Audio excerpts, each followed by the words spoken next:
Hi అన్నలు అందరికి నమస్తే. మిత్రులారా, చూస్తారు కదా బిగ్ బాస్ షో. ఇది పెద్ద రండా షో నాకు తెలిసినంతవరకు. ఈ రండా షోలు అమ్మటి మనోళ్ళు ఎక్స్పెషల్ చెప్తున్నారు, తెలంగాణ వాళ్ళు.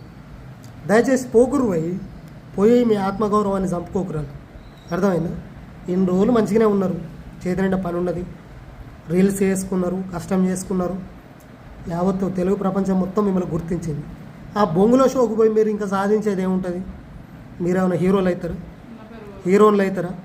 ఉన్న పేరు పోగొట్టుకొని ఇవాళ ఉప్పలు బాలనంటే యావత్ తెలంగాణ ప్రజానికం మొత్తం కడుపున పెట్టుకుంటుంది.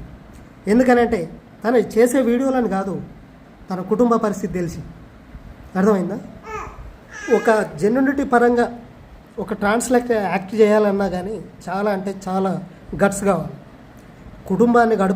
కుటుంబ పోషణను ఎల్లదీస్తేందుకు చాలా అంటే చాలా నానా తిప్పలు పడి కుటుంబాన్ని నెట్టుకొస్తుంది. ఝాన్సీ మా సూర్యాపేట బిడ్డ చిల్లే, చాలా అంటే చాలా నిరుపేద కుటుంబం. ఉన్న పొలాన్ని తండ్రికి సాయంగా, వ్యవసాయం చేస్తే ఎన్ని మిలుగుతాయి, ఎన్ని నష్టాలు ఉంటాయి, ఎన్ని కష్టాలు ఉంటాయని చేస్తూ చూపిస్తూ అందరికి ఆదర్శంగా లేవడం. సార్ దీన్ని ఒప్పుకోవచ్చు. కానీ ఝాన్సీ చేసే తప్పేందనంటే ఫేమ్ కోసమా దేనికోసమా షోకు పోతుందో నాకు తెలియదు. కానీ ఆడికి పోయిన తర్వాత బయట ట్రోలింగ్ ఎట్లుందనంటే పల్లెవు ప్రశాంత్, ఈమె ప్రశాంతి, ఝాన్సీని తీసేసి శాంతి అని పెడుతుంది.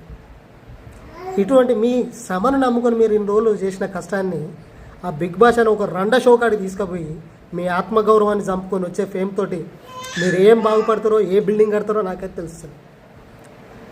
మీ జీవితాన్ని నిర్ణయిస్తేందుకు డ్రగ్స్ కేసులు అరెస్ట్ అయిన నవదీప్ గాడు, సినిమా లేక రోడ్ల పోటీ లడక్ రైలు కొట్టుకునే అభిజిత్ గాడు, చిట్టిపోటి నిక్కర్లు వేసుకొని తిరిగే శ్రీముఖి, సినిమా లేక తమిళనాడు రోడ్ల పోటీ తిరిగిన ఆమె బిందుమాది, వీళ్ళు మీ జీవితాన్ని డిసైడ్ చేస్తారు.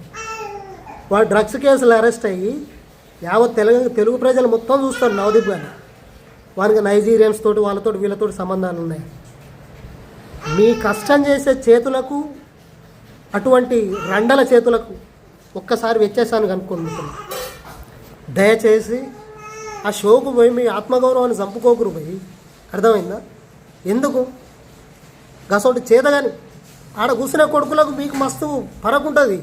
మీరు శ్రమను నమ్ముకొని బతికేటోళ్ళు, షోయప్ చేసే కొడుకులు వాళ్ళు అలా ఉన్న వాళ్ళందరూ షోదెంగా పాడుకోవాలి. వాళ్ళు డిసైడ్ చేస్తున్నారు మీ లైఫ్ను. ఒక్కసారి ఆలోచన చేసుకోండి దయచేసి. వ్యక్తిగత స్వార్థంతో కాదు, మీ భవిష్యత్తు గురించి చెప్తున్నాను.